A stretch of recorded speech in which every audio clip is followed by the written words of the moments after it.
शुभविवाह या मालिकेच्या आजच्या भागामध्ये आपण पाहणार आहोत. आकाश पौर्णिमावर ओरडत म्हणतो की बस कर हा, एक शब्दही मी भूमीच्या विरोधात ऐकून घेणार नाही.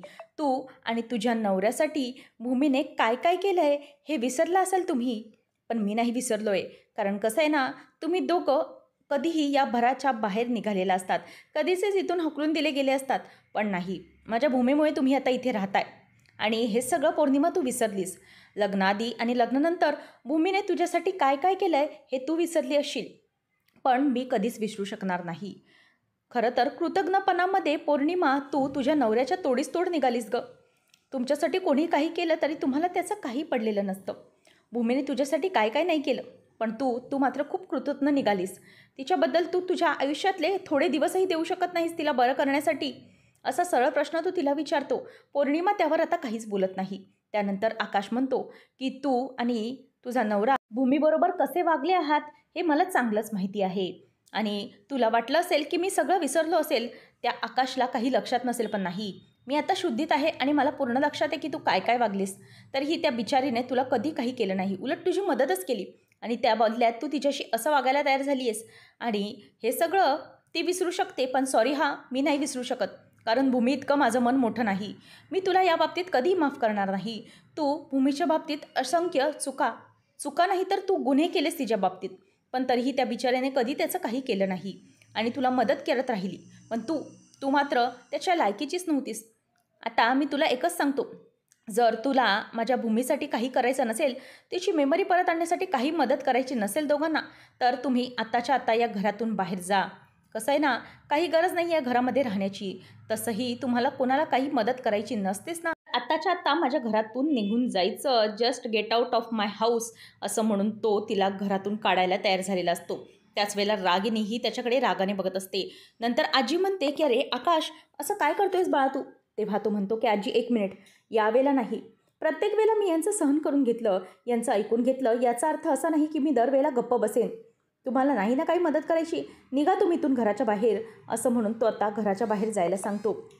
ती म्हणते की आकाशजी जो माझं ऐकून घ्या, असं काही ती म्हणायला जायच्या आतच आता तो म्हणतो की एक मिनिट, मला आता काही ऐकायचं नाही आहे, तू इथून निघून जा, बस मला इतकंच म्हणायचं आहे. तेव्हा आता आजी म्हणायला लागते प्लीज असं काही करू नकोस. आकाश म्हणतो की थांब आजी, असं आता तू मध्ये बोलू नकोस. दरवेळेला हिने करत जायचं आणि आपण ते ऐकत जायचं, असं कधीपर्यंत होणार आहे. ही पौर्णिमा काहीच मदत करायला तयार नाही, उलट ती भूमीबद्दल वाईट साईड बोलते आणि इतकं वाईट साईड बोलते की ते खरंच कोणालाही आवडणार नाही आणि मला तरी आवडणार नाही. तितक्यातच मग आता तिथे रागिनी समोर जाते आणि रागिनी ही तिच्याकडे बघतच राहते. तेव्हा लगेच पौर्णिमा सगळं सावरून जायला म्हणते की प्लीज ऐकून घ्या. तेव्हा रागिनी तिच्या कानाखाली वाजवते आणि म्हणते की काय चाललंय काय तुझं. पौर्णिमा आपली उचलली जीभ आणि लावली टाळायला प्रत्येक वेळेला हेच चालणार नाही. आता तुला भूमीसाठी मदत करायची आहे, क्लिअर, सगळं क्लिअर आहे, कोणी कुठेही जाणार नाही आणि तुला भूमीसाठी मदतही करावीच लागणार आहे, कारण तिने आपल्या घराला खूप मोठी मदत केलेली आहे. असं म्हणून आता पौर्णिमाचं तोंड ते बंद करून टाकते आणि आकाशही त्यावर आता काहीच बोलत नाही. रागिनी म्हणते की आकाश बोलतोय ते तुला ऐकायला येत नाही का, जे काही आहे ते तथ्य आहे, आपल्याला भूमीसाठी प्रयत्न हे करावेच लागतील, असं सरळ ती बोलून दाखवते. रागिनीला पुढे ते काही बोलणार तितक्यातच रागिनी तिचं तोंड बंद करून टाकते आणि आकाशचं देखील तोंड बंद करते. आता रागिनीच्या या चालीमुळे सगळेजण गप्प बसलेले असतात. राजा काका समोर येऊन म्हणतो की शांत हो आकाश, प्लीज, आपल्याला भूमीसाठी प्रयत्न करायचे. तेव्हा तो म्हणतो की हो काका, मी शांतच आहे, पण जर कोणाला मदत करायची असेल तर ती त्याने चांगल्या मनाने करावी. भूमीसाठी सगळ्यांनी मिळूनच मदत केली पाहिजे, तरच काहीतरी होऊ शकतं ना, इतकंच माझं म्हणणं आहे, बाकी काही नाही. पण ही पौर्णिमा सरळ बोलून दाखवते तर त्याला काय करणार. त्याच वेळेला आता इथे आजी म्हणते की आकाश बाळा, मी करते तुझी मदत, तुला काय मदत हवी असेल ती मला सांग, आपण सगळे मिळून भूमीसाठी प्रयत्न करूया, पण प्लीज असं टोकाचं पाऊल उचलू नकोस. आपल्याला आता काय करावं लागणार आहे आकाश ते सांग. तेव्हा आकाश म्हणतो की या सगळ्याची सुरुवात होणार आहे ती म्हणजे मानसीने. मानसी, तुझ्या लग्नाची सुरुवात आपण करणार आहोत आणि त्या सगळ्याची सुरुवात करायची आहे. असं म्हटल्यावर मानसी त्याच्याकडे बघतच राहते.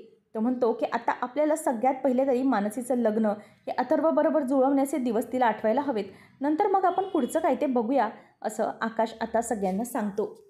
तर भूमी येऊन विचारते की बाबा, त्या वेंगुर्लेकर काकू नेमकं काय म्हणत होत्या, माझ्या माहेरपणाला आली आहे म्हणजे काय, मला कळलं नाही. तेव्हा मग आता त्यांना काय बोलावं हा प्रश्न पडलेला असतो. ती म्हणते की बाबा मी तर इथेच असते, मग या माहेर पण असं का म्हणाल्या. त्याच वेळेला माधवराव म्हणतात की अगं बाळा, तू बऱ्याच वर्षांनी घरी आलेली आहेस ना, जवळजवळ वर्षभर घरात नव्हतीस, म्हणूनच त्या अर्थाने तशा त्या बोलल्या. तू त्यांचा काही शब्दशः अर्थ घेऊ नकोस. त्या म्हणत होत्या की वर्षभर ती नव्हती, मग माहेरी जशी सासरहून मुलगी येते तसं कसं बाबा तिचे लाड करतात, आई तिचे सगळे हट्ट पुरवते, तिला हवं नको ते बघते, तशाच अर्थाने त्या म्हणत होत्या. तेव्हा मग नीलू पण त्याला हो हो असं म्हणत असते. मग भूमी ते मान्य करते, मात्र मनातल्या मनात तिला काही वेगळंच वाटत असतं. तर माधवराव इथे स्वतःचा घाम पुसतात आणि म्हणतात की अशा किती आणि कोणाला उत्तरं द्यायची आहेत काय माहिती. तर आकाश हा त्याच्या रूममध्ये येतो. भूमीच्या फोटोकडे येऊन तो आता विचार करू लागतो. भूमीचा फोटो एकटाक बघतच असतो आणि त्यानंतर त्याला काहीतरी आठवतं. जेव्हा तो हॉस्पिटलमध्ये असतो त्यावेळेला भूमीचं मंगळसूत्र त्याला डॉक्टरांनी दिलेलं असतं आणि ते मंगळसूत्र आता त्याने कपाटात ठेवलेलं असतं. ते तो बघण्यासाठी जातो आणि भूमीचं मंगळसूत्र त्या इन्व्हलपमधून तो आता बाहेर काढतो आणि त्याच वेळेला त्याला भूमीला मंगळसूत्र घातलेला क्षण आठवतो. आणि त्यानंतर भूमी आणि त्याच्या लग्नाच्या वेळेला त्याच्या डोक्यात तिचं काहीतरी अडकलेलं असतं, हे सगळं त्याला आठवतं. नंतर तो टुटूला बघतो. समोरच टुटू असतो. टुटूला बघून म्हणतो की टुटू, किती दिवस झाले मी तुझ्याशी मनापासून बोललोच नाही ना रे. जेव्हापासून शहाणा झालं आहे तेव्हापासून तुझ्याशी मला गप्पाच मारता आल्या नाहीत. मी सतत भूमीच्याच टेन्शनमध्ये होतो. पण टुटू, मी तुला खरंच खूप मिस केलं. सगळेजण बदलले पण तू कधीही टुटू बदलला नाहीस रे. तू माझ्याशी कायम तसाच माझा टुटू राहिलास. आणि तुला माहिती आहे आपण बेस्ट फ्रेंड आहोत, पहिलेही होतो, आताही आहोत आणि कायम राहू. तू, मी आणि भूमी आपल्या तिघांची टीम होती. आणि टुटू, तू माझ्यावर कायम निरागस आणि निस्वार्थी प्रेम करायला लागलास. प्रत्येकाचं आपलं वेगवेगळं जग असतं, पण माझं जग तू होतास. टुटू, तुझ्याबरोबर मी सगळं शेअर करायचो. आपण सकाळी एकत्र उठायचो, खेळायचो, स्कूलमध्ये जायचो, खूप खूप मजा करायचो. आणि टुटू, तुला खूप खूप थँक्यू. तेव्हा त्याला भूमीचा डायलॉग आठवतो की माझं तुझ्यावर खूप प्रेम आहे, खूप म्हणायचं पण म्हणायचंच नाही इतकं. मग तो त्याला म्हणतो की टुटू, मला माहिती आहे किती थँक्यू म्हणायचे, खूप खूप थँक्यू म्हणायचे तुला.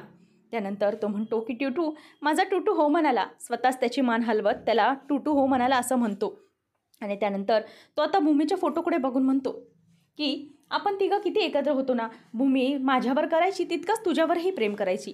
या शहाण्या माणसांचं जग बरं नाही इतकं मला आता बरं झाल्यावरती जाणवलं आहे. ही शहाणी माणसं ही चेहऱ्यावर एक असतं आणि दुसरंच मनात ठेवून असतात. ते हसणं असतं तेही खोटं खोटं असतं. पण टुटू, आपलं काही जग होतं ना ते पूर्णपणे खरं होतं. हां, आपलं जग एकदम वेगळं होतं, निरागस जग होतं आणि ते मला खरंच खूप आवडतं. हो ना टुटू, असं तो त्याला विचारतो. आणि त्यानंतर तो म्हणतो की तू माझा बेस्ट फ्रेंड आहेस आणि कायम माझा बेस्ट फ्रेंडच राहणार आहेस, असं तो त्या टुटूला म्हणतो. त्यानंतर तो म्हणतो की आता आपण एका सिक्रेट मिशनवर जाणार आहोत. मिशन भूमी. तुला भूमी म्हणजे काय कळालं नसेल ना रे. भूमी म्हणजे आपली सायकल राणी आहे आणि ती सायकल राणी कायम आपलीच राहणार आहे. ती ना सध्या आपल्याला विसरली आहे. आता तिला आठवण करून द्यायची आहे आपल्या प्रेमाची. म्हणूनच आपण आता एका मिशनवर जाणार आहोत आणि नक्कीच आपली सायकल राणी आपल्याबरोबर असेल काही दिवसातच, असं तो म्हणतो. इथे पौर्णिमा ही अभिजितला फोन करते आणि आईची तक्रार करते. तेव्हा अभिजित म्हणतो की काय गरज आहे तुला हे सगळं करण्याची. अगं आई काहीतरी बोलले याचा अर्थ काहीतरी विचार करूनच बोलली असेल ना. तू बाहेर आहेस तर मग जरा बाहेरच राहा, माझं डोकं खाऊ नको, मलाही काही सुचत नाही आहे. त्यानंतर रागिनी येते आणि म्हणते की झाल्या का बायकोच्या तक्रारी ऐकून. तो म्हणतो की माझं डोकं फुटायची वेळ आली आणि आई तू तरी पौर्णिमाला हे प्रयत्न करायला का सांगितलेस. अगं जर भूमीची स्मृती परत आली तर आपल्यासाठी तो निगेटिव्ह पॉईंट नाही का, आपलीच वाट लागेल. तेव्हा रागिनी म्हणते की माझ्या हातात तरी सध्या काही नव्हतं आणि जर मी त्याला स्वतःचं कॉपरेशन दिलं नसतं तर त्याच्या विरोधात उभी राहिली असते तर त्याला सगळ्यात पहिले संशय माझ्याकडे आला असता आणि भूमीच्या आधी आकाशचे हात माझ्या गळ्यापर्यंत पोचले असते, म्हणूनच मी हे नकार दिला. तेव्हा मग तो म्हणतो की आता आपण काय करायचं आहे या सगळ्या खेळामध्ये. जर त्या भूमीची स्मृती परत आली तर काय करणार. तेव्हा ती म्हणते की हे बघ, त्याला जे काही करायचे ते करू दे, आपण या सगळ्यामध्ये मोडता घालण्याचा प्रयत्न करायचा. आकाश हा भूमीकडे जाऊन प्लस पॉईंट दाखवेल ना तर आपण त्याचे मायनस पॉईंट जास्त वाढवायचे आणि त्यानंतर मग आता आपण भूमीला दाखवून द्यायचं की आकाश कसा चांगला नाही आणि तिच्या मनामध्ये त्याच्याबद्दल आणखीनच विष कालवायचं, म्हणजे आपलंच काम सोपं होईल, असं आता ती म्हणायला लागते. आणि त्यानंतर आता अभिजित हे सगळं ऐकत असतो. ती म्हणते की जर आपल्याला काही करायचंच असेल तर हे करावं लागेल, त्याशिवाय आपल्याकडे पर्याय नाही. आणि आकाशला असं वाटतंय की मी त्याच्या मदतीला आहे, पण नाही. माझे दात हे आकाशच्या गळ्याभोवती बरोबर मी ठेवून आहे. जेव्हा की एकदा प्रयत्न संपले तेव्हा आपला वचपा काढायचाच. माझे आता सध्या खाण्याचे दात वेगळे आहेत आणि दाखवण्याचे वेगळे, इतकं लक्षात ठेव. असं सगळं ती अभिजितला सांगते आणि पुढे म्हणते की भूमीला आता काहीही आठवणार नाही याची खातरजमा आपण करायची आणि त्यानंतरच पुढच्या मिशनला सुरुवात करायची. असं सगळं आता ती अभिजितला सांगत असते आणि अभिजितला देखील तो प्लॅन समजतो.